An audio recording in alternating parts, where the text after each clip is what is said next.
இன்றைய வசனம் 2 கொரிந்தியர் 5:17. ஒருவன் கிறிஸ்துவுக்குள்ளிருந்தால் புது சிருஷ்டி ஆகிறான், பழையவைகள் ஒழிந்து போயின, எல்லாம் புதிதாயின.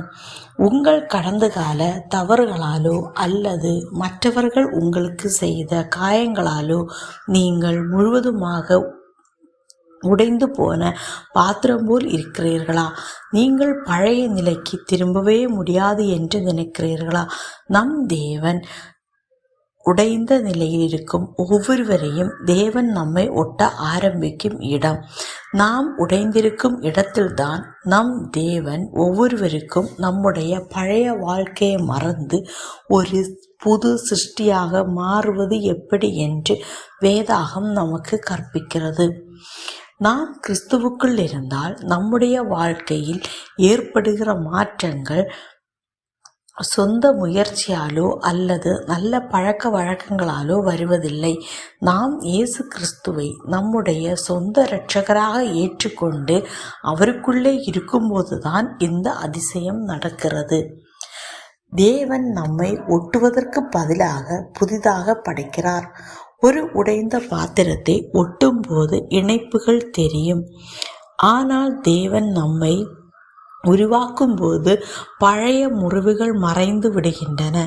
இப்போது நாம் தேவனால் புதிதாக பலவான்களாக உருவாக்கப்பட்டிருக்கிறோம். நம்முடைய கடந்த கால பாவங்கள், தோல்விகள், அவமானங்கள் மற்றும் உடைந்த பழக்க வழக்கங்கள் ஆகியவற்றை தேவன் பார்க்கவில்லை. அவை அனைத்தும் கிறிஸ்து சிலுவையில் சுமந்து போய் நீங்கி போயின.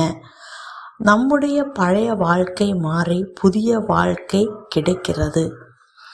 நாம் இப்போது தவறிழைத்த மகனோ மகளோ அல்ல. நாம் பாவத்தால் சிதைந்த ஒரு மனிதனோ அல்ல. இப்போது தேவன் உருவாக்கப்பட்ட ஒரு புதிய படைப்பு.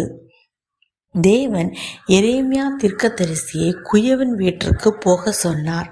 குயவன் சக்கரத்தில் ஒரு பாத்திரத்தை உருவாக்கி கொண்டிருந்தான். அந்த பாத்திரம் அவன் கையில் உடைந்து போனது. ஆனால் அந்த மனிதன் உடைந்த களிமண்ணை தூக்கி எறியவில்லை. மாறாக அதை மீண்டும் தன் கையில் எடுத்து அழுத்தி உருமாற்றி தன் பார்வைக்கு செம்மையாய் வேறு பாத்திரத்தை மறுபடியும் வரைந்தான். நாமும் குயவனாகிய தேவனின் கையில் உள்ள களிமண்.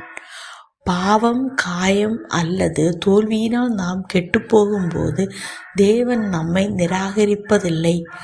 அவர் மீண்டும் தன் கையில் எடுத்து நம்மை வேறு பாத்திரமாக உருவாக்குகிறார். தேவன் நமக்கு உடைச்சல்களை ஒட்டி மீண்டும் பழையதை மீண்டும் பயன்படுத்தாமல் ஒரு புதிய நோக்கத்திற்காக ஒரு புதிய வடிவமைப்பில் நம்மை உருவாக்குகிறார்.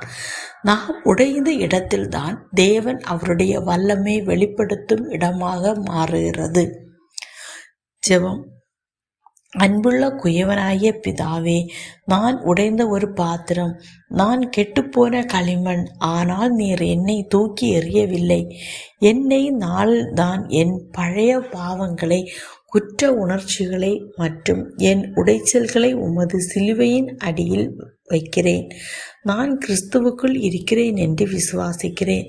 என் வாழ்க்கையில் பழையவைகள் ஒழிந்து போயின என்று நான் என் வாயால் அறிக்கையிடுகிறேன். என்னை உமது சித்தம் போல புதிய சிருஷ்டியாக மறுபடியும் வணையுங்கள். என் வாழ்க்கையில் உமது மகிமை மட்டும் வெளிப்படட்டும்.